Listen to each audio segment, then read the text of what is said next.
The Grand Place in the center of Brussels. Early in the morning, it's nearly deserted.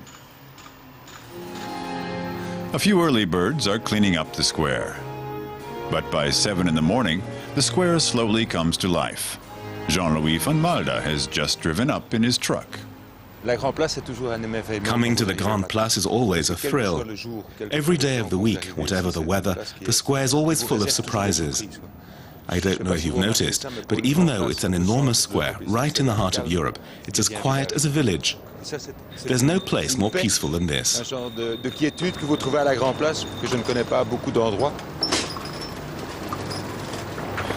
florist and his co-worker Johannes are setting up their stall. They sell flowers, plants and herbs.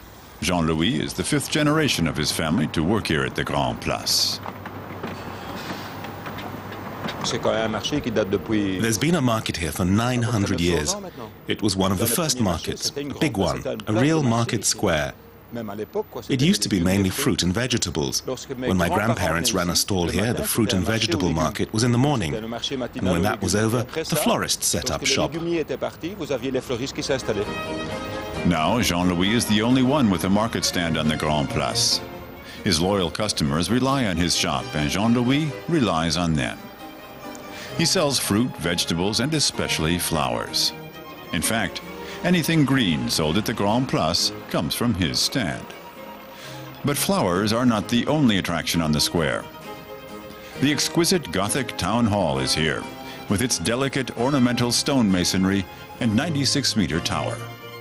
The mayor of Brussels is proud of his official city hall. This town hall is probably unique. A tower spire like this is normally on a church.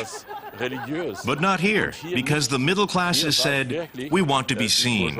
We want to demonstrate our power. The town hall and the entire square was reduced to rubble just over 300 years ago. The Grand Place was laid out about 1,000 years ago. Almost all the buildings were made of wood then, but Louis XIV had them all destroyed. All the houses were rebuilt, creating this beautiful homogeneous square. All the buildings are in the same style because they were all rebuilt over 2 centuries. For fans of architecture, the ornate detail is a real eye-catcher. The buildings overhead are well worth a second look. Gold, bronze, and sandstone statues decorate the rooftops. The square is enhanced by the splendid guild houses. Florist Jean-Louis never tires of the view. But every 2 years, Jean-Louis has to close up shop for a week. That's when almost 1 million begonias transform the market square into an ocean of flowers. The floral carpeting is a magnet for tourists.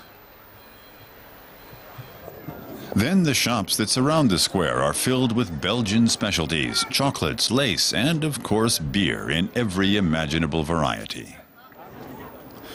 The Beer Museum on the Grand Place is an insider's tip.